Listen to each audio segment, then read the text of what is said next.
प्यारे बच्चों, आपने पुराने वीडियो में देखा कि इनवर्स ट्रिग्नोमेट्रिक फंक्शंस के डोमेन क्या है और रेंज क्या है। ये दोनों बहुत ही महत्वपूर्ण टॉपिक है बच्चों। अब कुछ बच्चे इन दोनों टॉपिक से अगर परिचित नहीं है तो उनको मैं शॉर्ट में रिवाइज कर दे रहा हूँ। डोमेन उस इंटरवल को बोलते हैं, उस अंतराल को बोलते हैं जिसके अंदर जो भी वेरिएबल के वैल्यूज हैं उन पर फंक्शंस हमारा वेल डिफाइन होना चाहिए, फंक्शन का रियल वैल्यू आना चाहिए। हम लोग जितना भी एनसीईआरटी टेक्स्ट बुक में पढ़ रहे हैं वो रियल वैल्यूड फंक्शंस के लिए पढ़ रहे हैं। रियल वैल्यूड फंक्शंस कहने का मतलब वो फंक्शन जिनके वैल्यूज रियल नंबर प्राप्त हो, रियल नंबर के रूप में हमें प्राप्त हो। तो रियल वैल्यूड फंक्शंस के लिए हम लोगों ने पिछले वीडियो में देखा ग्राफिकल मेथड से कि हमारे पास 6 इनवर्स ट्रिग्नोमेट्रिकल फंक्शंस हैं। उन फंक्शंस के डोमेन क्या है। अगेन, डोमेन कहने का मतलब वह अंतराल, वह इंटरवल जिसमें ये फंक्शंस हमारे वेल डिफाइंड है, अच्छी तरीके से परिभाषित है और उसके लिए हमारे फंक्शन के जो वैल्यूज हैं वो रियल नंबर्स हैं। ओके, तो ग्राफिकल मेथड से हमने देखा कि जो 6 इनवर्स ट्रिग्नोमेट्रिकल फंक्शंस हैं उनके डोमेन क्या है और रेंज क्या है। तो डोमेन के हर वैल्यूज पर फंक्शंस के जो वैल्यू प्राप्त होंगे, उन जो रिजल्ट हमें प्राप्त होंगे, जो वैल्यूज मिलेगा, उन वैल्यूज का जो कलेक्शन होगा, जो संग्रह होगा, उसको हम लोग रेंज बोलेंगे। अर्थात किसी भी रियल वैल्यूड फंक्शन के डोमेन के वैल्यूज पर हम लोग फंक्शंस के वैल्यूज निकालेंगे। उन वैल्यूज को हम लोग उन फंक्शंस के इमेजेस भी बोलते हैं, प्रतिबिंब भी बोलते हैं। तो आप डोमेन के हर वैल्यूज पर फंक्शंस के आप इमेज निकालेंगे और उन इमेजेस का कलेक्शन करेंगे, उनका एक संग्रह बनाएंगे। वह संग्रह आप इंटरवल के रूप में या सेट के रूप में लिख सकते हैं। उसी इंटरवल को हम लोग उस फंक्शन का रेंज बोलते हैं। तो पिछला जो वीडियो था बच्चों, हम लोगों ने देखा कि 6 इनवर्स ट्रिग्नोमेट्रिकल फंक्शंस के डोमेन कैसे डिसाइड किए जाते हैं और उनके रेंज। और उस वीडियो में हमने ये भी जानने का प्रयास किया है कि जो हमारे 6 ट्रिग्नोमेट्रिकल फंक्शंस हैं, sin x, cos x, tan x, cot x, sec x, cosec x, ये सारे के सारे 1-1 ऑन्टो फंक्शन नहीं है। और यदि ये फंक्शन 1-1 ऑन्टो नहीं है तो इनके इनवर्स डिफाइन नहीं हो सकते। इसीलिए इनके डोमेन को हम लोगों ने रेस्ट्रिक्ट किया और रेस्ट्रिक्ट करके हमने उसमें 1-1 ऑन्टो फंक्शन को डिफाइन किया और उन रेस्ट्रिक्टेड डोमेन के लिए हमने इनवर्स ट्रिग्नोमेट्रिकल फंक्शंस को रेडी किया है। ओके बच्चों, तो उस कंसेप्ट का उपयोग करके हमारे एग्जाम में पूछे जाने वाले क्वेश्चंस को हम लोग कैसे बनाएंगे उसको आज हम लोग सीखने का प्रयास करते हैं। एक्सरसाइज एनसीईआरटी टेक्स्ट बुक का एक्सरसाइज 2.1 के कुछ इंपॉर्टेंट प्रॉब्लम्स जो कि हमारे जैक बोर्ड में ऑलरेडी पूछे जा चुके हैं, उन क्वेश्चंस को हम लोग देखते हैं और जो हमारे टेक्स्ट बुक में ऑलरेडी दिए हुए हैं उन क्वेश्चंस को बनाने का हम लोग प्रयास करते हैं। तो आइए बच्चों, हम लोग पहला क्वेश्चन लेते हैं। जैक बोर्ड में 2020 में ये पूछा गया था, क्वेश्चन नंबर 2 में पूछा गया था कि sin π/3 माइनस साइन इनवर्स -1/2 इसका वैल्यू निकालिए, इसको इवेल्युएट कीजिए, इसको कैलकुलेट करना है बच्चों। तो सबसे पहले बच्चों हम लोग साइन इनवर्स -1/2 इसको कैलकुलेट करेंगे कि इसका वैल्यू क्या होगा। तो इसको हम लोग स्टेप बाय स्टेप समझने का प्रयास करते हैं। सबसे पहले इसको मान लेंगे हम साइन इनवर्स -1/2 को एक एंगल मान लेंगे थीटा, ये एक एंगल है थीटा।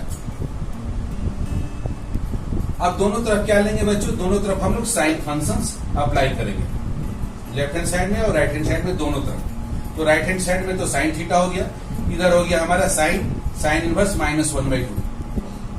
अब कोई फंक्शन और उसी का इनवर्स फंक्शन, उन दोनों का कंपोजिशन, दोनों के कंपोजिशन से ये बन जाता है मेरा आइडेंटिटी फंक्शन। और जैसा कि आप पहले पढ़ चुके हैं, आइडेंटिटी फंक्शन किसी भी ऑब्जेक्ट पर यदि अप्लाई होगा, जैसे -1/2 पर अप्लाई हुआ, तो वो उस एलिमेंट को एज इट इज छोड़ देता है, अर्थात ये -1/2 ही रहेगा। तो बहुत बार हम लोग बच्चों इसके कॉम्प्लिकेशंस में ना जाकर बोलचाल की भाषा में कहते हैं कि साइन को हमने राइट साइड में भेज दिया, राइट साइड में भेज दिया तो आपको डायरेक्ट मिल गया sine theta is equal to -1/2, sine theta equal to -1/2। लेकिन ये हमारे बोलचाल की भाषा है बच्चों। एक्चुअल में कंसेप्ट ये है कि दोनों तरफ साइन फंक्शन को लिया गया, ये identity function composition of functions के कॉम्बिनेशन से ये आइडेंटिटी फंक्शन बना। आइडेंटिटी फंक्शन -1/2 को अप्लाई हुआ, एलिमेंट को एज इट इज छोड़ दिया, ये एलिमेंट मेरा -1/2 जीरो करते हुए रह गया और इधर आ गया साइन थीटा। -1/2 को क्या लिख सकते हैं, माइनस साइन को छोड़ दिए। हम लोग ऑलरेडी नीचे क्लास 10th 11th में पढ़ चुके हैं कि साइन π/6 का वैल्यू होता है 1/2, तो माइनस साइन π/6। अब बच्चों यहीं पर गड़बड़ होने का चांस आता है। यहां तक बच्चे तो सोच लेते हैं, इसके बाद यहां पर गड़बड़ होने का चांस है। क्या गड़बड़ होने का चांस है बच्चों, देखिए माइनस साइन π/6, यहां पर साइन निगेटिव है। तो हम लोग ऑलरेडी जानते हैं, क्लास 11th में पढ़े हैं साइन कहां कहां निगेटिव होता है, किस क्वाड्रेंट में। तो साइन हमारा निगेटिव होता है 3rd quadrant and 4th quadrant में। तो बच्चों क्या मिस्टेक होगा, सो आप यहां पर देखें, साइन थीटा का कोई बच्चा वैल्यू साइन -π/6 लिख सकता है, ये 4th क्वाड्रेंट में, -π/6 ये 4th क्वाड्रेंट में एंगल हो गया। या कोई बच्चा लिख सकता है साइन π+π/6 ये 3rd क्वाड्रेंट में, और दोनों का वैल्यू होगा -π/6, क्योंकि π+π/6 इसको हम लोग लिखेंगे साइन π/6 और साइन 3rd क्वाड्रेंट में निगेटिव होता है, इसलिए इसको लिखेंगे हम लोग माइनस साइन π/6 कंसेप्ट से। और दूसरा फॉर्मूला है sine minus theta equal to minus sine theta होता है, इसलिए माइनस साइन π/6। तो कुछ बच्चे गलती यहां पर कर जाते हैं, कुछ बच्चे ये लिखते हैं, कुछ बच्चे ये लिखते हैं, और इसको अगर सॉल्व कीजिएगा तो ये हो जाएगा साइन 7π/6। अब इसमें से दो में से एक ही आंसर सही है, एक आंसर गलत है। इसी के लिए पुराने वीडियो में मैंने बताया है ग्राफिकल मेथड से बच्चों कि जो हमारा साइन फंक्शन है वो 1/1 ऑनटो फंक्शन नहीं है, इसलिए उसका इनवर्स डिफाइन नहीं होता है। तो उसका डोमेन को हम लोग रेस्ट्रिक्ट कर हम लोग इनवर्स फंक्शन डिफाइन करते हैं। और वहीं पर हम लोगों ने सीखा है कि साइन इनवर्स एक्स फंक्शन का जो रेंज होता है वह होता है -π/2 से π/2। ये बच्चों आपको ग्राफिकल मेथड में मैंने समझाया है, और इसको अब आपको याद रखना पड़ेगा कि यहाँ पर जो साइन इनवर्स यहाँ पर जो दिया गया है क्वेश्चन साइन इनवर्स -1/2, इसका आंसर जब भी आएगा -π/2 और π/2 के बीच में आएगा। क्यों आएगा, इसको मैंने पुराने वीडियो में अच्छे से समझाया हुआ है, आप वीडियो को देख सकते हैं। तो अब बच्चों अब यहाँ पर जो दो आंसर आ रहा है 7π/6 और -π/6, आप देखें कि इसमें से कौन सही है। -π/6 आपका रेंज -π/2 और 0 के बीच में मिल रहा है, तो ये वाला आंसर आपका सही होगा, और ये जो बच्चा बनाएगा वो आंसर हमारा रॉन्ग हो जाएगा उस बच्चे का। सो आप ये वाला अप्रोच नहीं लेंगे। तो अब आपका आंसर क्या हो गया बच्चों, अब दोनों तरफ साइन साइन फंक्शन हो गया। अगेन आप इनवर्स फंक्शन लगाएंगे तो थीटा इज इक्वल टू आ जाएगा -π/6, या कह सकते हैं कि दोनों तरफ कंपेयर करने पर sine theta equal to sine -π/6 है, तो दोनों तरफ तुलना की, कंपेयर की, तो दोनों के एंगल्स भी बराबर होंगे। दोनों तरफ सेम ट्रिग्नोमेट्रिकल साइन है, इसलिए उनके एंगल्स भी बराबर होंगे, इसलिए थीटा इक्वल टू हो गया मेरा -π/6, और यही थीटा को हमने माना है साइन इनवर्स -1/2। तो मेरा साइन इनवर्स -1/2 का आंसर होगा वैल्यू -π/6। अब क्वेश्चन है मेरे पास साइन ब्रैकेट में है π/3 माइनस और साइन इनवर्स -1/2। अभी साइन इनवर्स -1/2 का वैल्यू निकाले हैं -π/6, तो इसके बदले में हम लोग लिख देंगे -π/6। ये माइनस माइनस प्लस हो जाएगा, तो π/3 प्लस π/6, दोनों का एलसीएम आप ले लें। एलसीएम लेने से आपका हो जाएगा 6 और 3 2 जा 6, 2π और प्लस π 3π/6, 3 से कैंसिल कर देंगे तो π/2। और साइन π/2 मतलब साइन 90 डिग्री, साइन 90 डिग्री का वैल्यू होता है 1। तो बच्चों इस क्वेश्चन का आंसर हो गया आपका 1। ये आपका 2020 में ऑलरेडी जैक बोर्ड में पूछा गया था। ओके बच्चों, आइए एक और क्वेश्चन हम लोग बनाते हैं। जैक बोर्ड में ही 2018 में ये क्वेश्चन पूछा गया है, क्वेश्चन नंबर 2, जो कि 1 मार्क्स का क्वेश्चन रहता है बच्चों। इस हमसे पूछा गया है find the principal value of cot inverse -1/√3 का प्रिंसिपल वैल्यू बताएं। तो इसको बनाने के लिए हम लोग सेम उसी मेथड को ऑप्ट करेंगे। कॉट इनवर्स -1/√3 को थीटा मान लेंगे। दोनों तरफ यहाँ अगर जो भी इनवर्स ट्रिग्नोमेट्रिकल फंक्शन है उसी का हम लोग ट्रिग्नोमेट्रिकल फंक्शन लगाएंगे। दोनों तरफ कॉट लगा दिए तो cot inverse -1/√3 is equal to cot theta. Function उसका इनवर्स फंक्शन दोनों मिलके हो गया identity function. Identity function -1/√3 is equal to cot theta. तो कॉट थीटा इक्वल टू लिख सकते हैं। हम लोग जानते हैं आइडेंटिटी फंक्शन जिस ऑब्जेक्ट पर अप्लाई होता है उस ऑब्जेक्ट को एज इट इज छोड़ देता है, उस एलिमेंट को एज इट इज छोड़ देता है। तो इसका वैल्यू आ जाएगा -1/√3। या बच्चों आप चाहें तो यहां से इस स्टेप को स्किप भी कर सकते हैं। इस स्टेप को यहां से यहां तक आप नहीं भी लिखते हैं एग्जाम में, आप डायरेक्ट लिखते हैं कॉट इनवर्स -1/√3 बराबर थीटा। तो बोलचाल की भाषा में बोला जाता है कि इस कॉट इनवर्स को हम लोग इधर भेज दिए। Cot theta is equal to हो गया -1/√3। आप एग्जामिनेशन पॉइंट ऑफ व्यू से आप ऐसे भी लिख देंगे तो आपका मार्क्स नहीं कटेगा, लेकिन कंसेप्ट एक्चुअल में ये है बच्चों। ओके, आप डायरेक्ट यहां से इस स्टेप में भी आ सकते हैं। Cot theta is equal to -1/√3। Okay, अब यहाँ पर -1/√3 कॉट के किस एंगल का वैल्यू 1/√3 होता है? तो कॉट π/3 का मान 1/√3 होता है। तो आपका आ गया cot 3 minus cot theta is equal to minus cot π/3। अब अगेन कॉट निगेटिव कहाँ कहाँ होता है बच्चों? तो कॉट आपका सेकंड क्वाड्रेंट में निगेटिव होता है या कॉट आपका फोर्थ क्वाड्रेंट में निगेटिव होता है। तो अगेन बच्चे दो तरीका से यहाँ पर बना सकते हैं। या तो ऐसा लिख सकते हैं फोर्थ क्वाड्रेंट में कॉट -π/3, या कॉट सेकंड क्वाड्रेंट के लिए लिख सकते हैं π-π/3, जिसका वैल्यू हो जाएगा कॉट π/3 और कॉट सेकंड में निगेटिव होता है सो माइनस कॉट π/3। इसको सॉल्व करेंगे तो कॉट 2π/3। तो कोई बच्चा ऐसा भी बना सकता है, कोई बच्चा इस तरह से भी बना सकता है। तो दो में से होगा एक ही आंसर सही। अगेन आपको याद रखना होगा कि range of cot inverse x क्या है? 0 और पाई के बीच में होता है। कॉट इनवर्स एक्स का वैल्यू जब भी आएगा हमारा प्रिंसिपल वैल्यू 0 और पाई के बीच में है। तो इन दोनों में से आप देखिए कि 0 और पाई के बीच में कौन है? ये नहीं है, तो ये वाला आंसर आपका रॉन्ग हो जाएगा। और ये आंसर है आपका 0 और पाई के बीच में है, तो ये आंसर आपका सही है।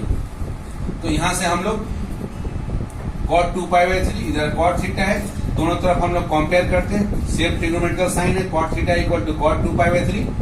सो उनके एंगल्स को हम लोग लिख सकते हैं थीटा इज इक्वल टू 2π/3 और थीटा को ही हमने माना है cot inverse -1/√3। Cot inverse -1/√3 is equal to value आ गया 2π/3। तो ये आपका आंसर हो गया इस प्रश्न का, जो कि जैक बोर्ड में 2018 में पूछा गया था। 1 मार्क्स क्वेश्चन है।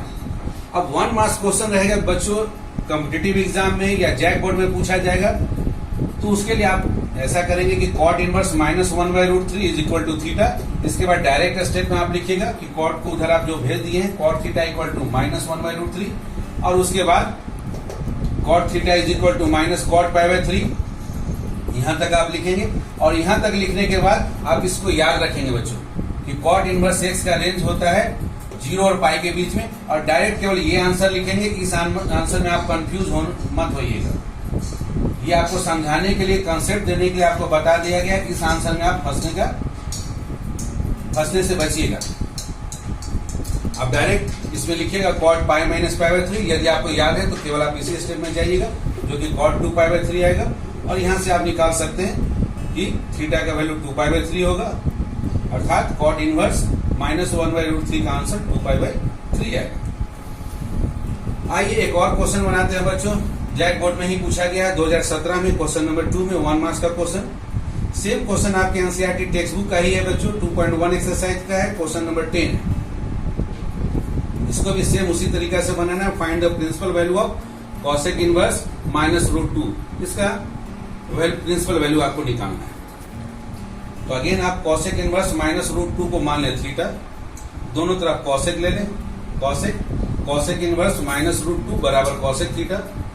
ये आइडेंटिटी फंक्शन बन गया। आइडेंटिटी फंक्शन -√2 पर एक्ट किया, इधर कॉसेक थीटा, ये -√2 एज इट इज रह गया। तो डायरेक्ट आप लिख सकते हैं cosec theta is equal to √2। तो आप पहला स्टेप के बाद cosec inverse minus √2 is equal to theta, यहां से आप डायरेक्ट लिख सकते हैं cosec theta is equal to minus √2। ये क्यों हुआ उसके लिए बीच में कंसेप्ट है, अदरवाइज आप डायरेक्ट लिख सकते हैं कॉसेक इनवर्स माइनस √2 बराबर theta, therefore cosec theta is equal to minus √2। अब आइए माइनस √2 कॉसेक का किस एंगल का वैल्यू √2 होता है, π/4 एंगल का वैल्यू, तो minus sign cosec π/4। Again cosec कहां निगेटिव होता है, तो कॉसेक आपका थर्ड क्वाड्रेंट और फोर्थ क्वाड्रेंट में निगेटिव होता है। तो कुछ बच्चे फोर्थ क्वाड्रेंट में कॉसेक माइनस π/4 लिखेंगे, कुछ बच्चे थर्ड क्वाड्रेंट में कॉसेक π प्लस π/4 लिखेंगे। अगर π प्लस π/4 लिखिएगा, इसको सॉल्व कीजिएगा तो कॉसेक 5π/4 आ जाएगा। लेकिन इन दोनों में से एक ही आंसर सही होगा, उसके लिए आपको प्रिंसिपल रेंज को आपको याद रखना पड़ेगा। Range of cosec inverse x, cosec inverse x का जो रेंज होता है माइनस π/2 और π/2 के बीच में आता है, और इसमें से 0 एक्सक्लूडेड है, इसमें से 0 को आउट किया गया क्योंकि 0 पर कॉसेक इनवर्स एक्स डिफाइन नहीं है। तो माइनस π/2 और π/2 के बीच में इन दोनों में से कौन सा आंसर है, माइनस π/4 आंसर है, इसलिए ये आपका आंसर सही होगा, और ये जो 5π/4 है ये आपका आंसर रॉन्ग होगा। तो आपका आंसर हो गया थीटा इज इक्वल टू आ गया, दोनों तरफ सेम ट्रिग्नोमेट्रिकल साइन होने की वजह से हमने कंपेयर किया, theta is equal to minus π/4, और थीटा को हमने माना है cosec inverse minus √2 is equal to आ गया माइनस π/4। तो ये आपका आंसर है। इस तरह से बच्चों आप एग्जाम में 1 मार्क्स क्वेश्चन आसानी से विद इन 1 मिनट बना सकते हैं। आइए बच्चों, एनसीईआरटी टेक्स्ट बुक एक्सरसाइज 2.1 का ही एक और क्वेश्चन लेते हैं, क्वेश्चन नंबर 14।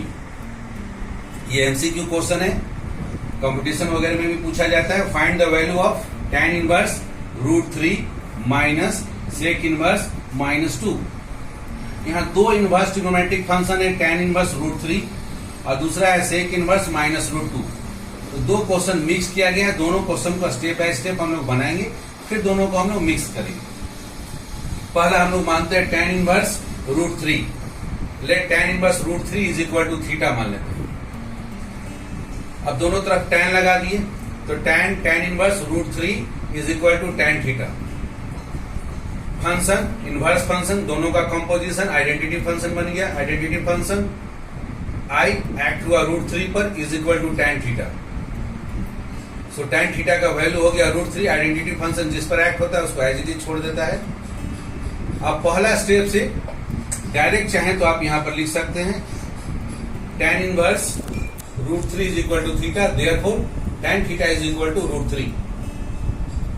अब tan का किस एंगल का वैल्यू √3 होता है, तो tan π/3 का मान √3 आता है, या tan हमारा थर्ड क्वाड्रेंट में पॉजिटिव होता है, tan π - π/3 का मान भी √3 होता है। लेकिन ये आंसर रॉन्ग हो जाएगा। क्यों रॉन्ग हो जाएगा, क्योंकि पिछले वीडियो में आपने सीखा है कि range of tan inverse x, tan inverse x function का जो रेंज होता है वो क्या होता है, -π/2 और π/2 के बीच में होता है।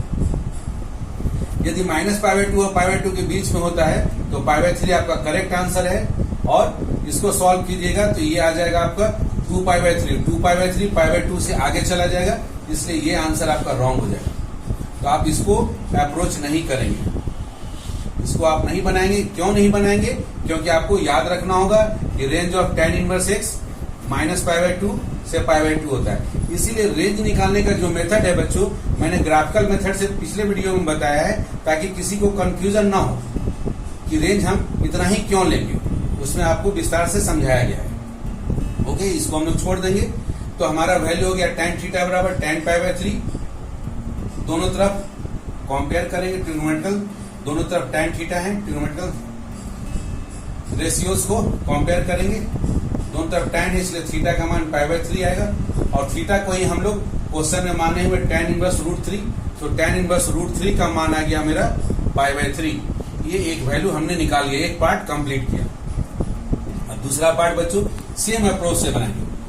सेक इनवर्स -2 बराबर 5 लिखेंगे, दोनों तरफ सेक ले लिए, तो sec inverse -2 is equal to sec 5।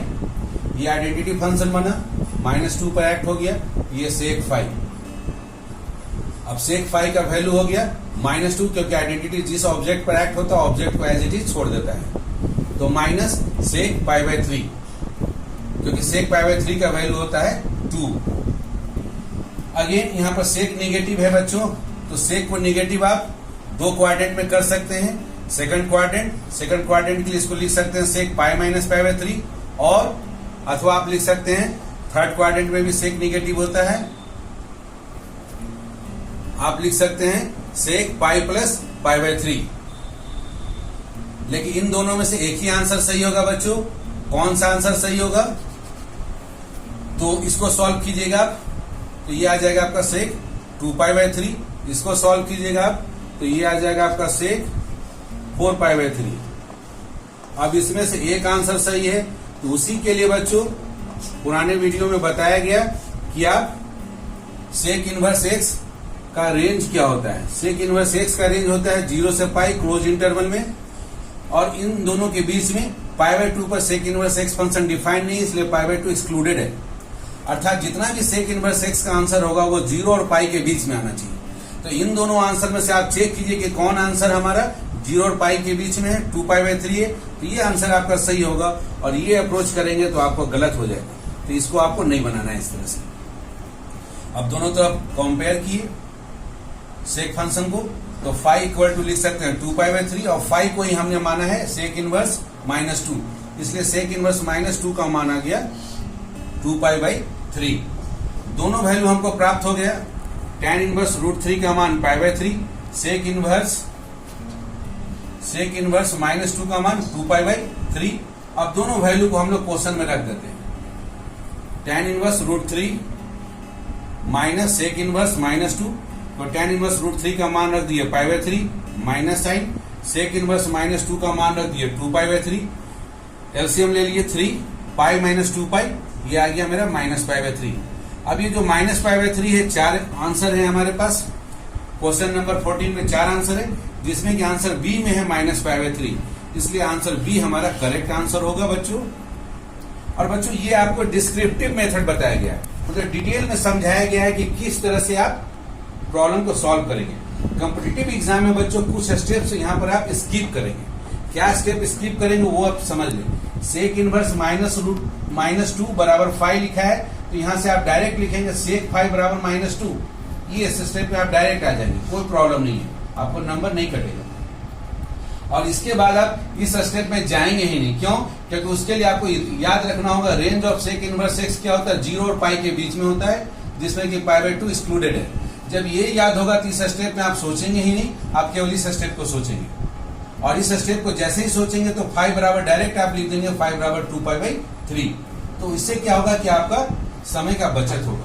और सेम काम आपको यहाँ भी करना है। tan इनवर्स √3 बराबर थीटा है, तो यहाँ से डायरेक्ट आप जाएंगे tan थीटा बराबर √3, और यहाँ भी आप tan इनवर्स एक्स का रेंज याद रखेंगे, माइनस पाई बाय 2 और पाई बाय 2 के बीच में होता है, इसलिए इन दोनों के बीच में आप tan पाई बाय 3 बस इसी को आप बनाएंगे। इसके बारे में आप सोचेंगे ही नहीं कि tan आपका थर्ड क्वाड्रेंट में नेगेटिव होता है या ऐसा हो भी सकता है, इसके बारे में सोचना ही नहीं। कब? जब यदि आप रेंज याद रखे हैं। इसलिए आपको 6 इनवर्स ट्रिग्नोमेट्रिकल फंक्शंस के रेंज आपको बच्चों याद रखना होगा, और उनको याद रखने के लिए सबसे बेस्ट मेथड है ग्राफिकल। ग्राफ को अच्छे से आप देखिए और समझिए, रिवाइज करें और प्रैक्टिस करें प्रॉब्लम्स को, तो आपको याद हो जाएगा सारे इनवर्स ट्रिग्नोमेट्रिकल फंक्शंस के रेंज। बार बार बनाने से बच्चों आप एग्जाम में बहुत ही कम समय में इन प्रॉब्लम को सॉल्व कर लेंगे। और इस तरह से आप यहाँ से थीटा का मान डायरेक्ट आप पाई बाय 3 लिखेंगे, और उसके बाद क्वेश्चंस में आप लिख देंगे और सॉल्व कर लेंगे। तो इससे आपका क्या होगा बच्चों, समय का बचत होगा। और इस तरह से आप एक्सरसाइज 2.1 के बाकी प्रॉब्लम्स को भी बना सकते हैं। फिर भी आपको डाउट्स लगता है तो मेरे कमेंट बॉक्स में कमेंट लिखना ना भूले बच्चों। ओके, थैंक यू बच्चों।